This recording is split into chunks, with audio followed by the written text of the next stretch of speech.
So guys, I just got this 2021 Hobie Passport 10.5. I got those gear racks, and I want a rod holder. So I got this little one off my boat, and I got some miscellaneous hardware. I'm going to teach you how to make one of those things, but not spend $8 billion on one. First of all, so you know what the end product is, here's what it looks like done. It goes on one of these little track things.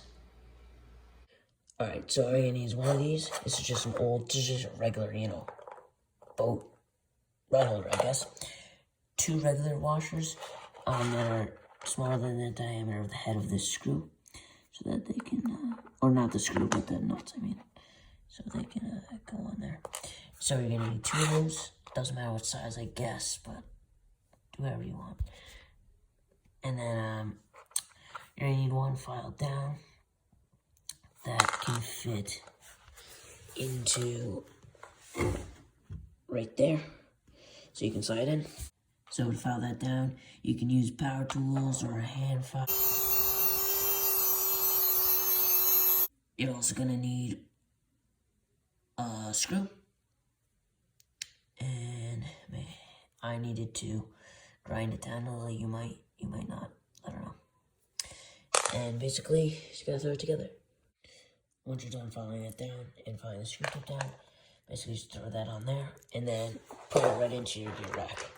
Once you get that to a spot that you like, make sure you like it. Like if you have a pedal, make sure your knee isn't going to hit it. If you're paddling, make sure it's not going to be in your way, like maybe put it way up. And then throw a washer and a nut on and screw that down. Alright, so it should look like that. You're going to want to tighten it down a little.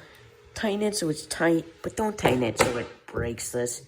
This thing from Hobie to buy another one is probably like $8 gajillion. I did next to a screw, so I don't know, hopefully it'd be a little more rigid. Alrighty. Now, get your rod holder and stick it on. And I noticed that this would hit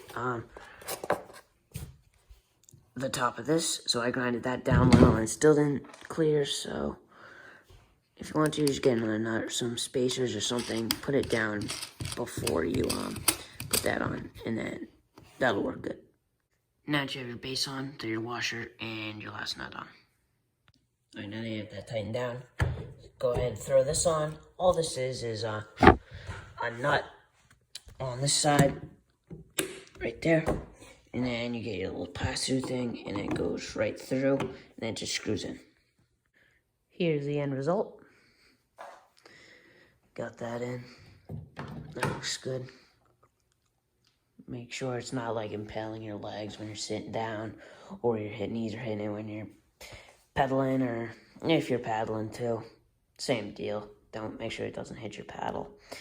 Make sure everything's nice and tight so it doesn't fall off in the water. And I don't know. Let's go find something else to do.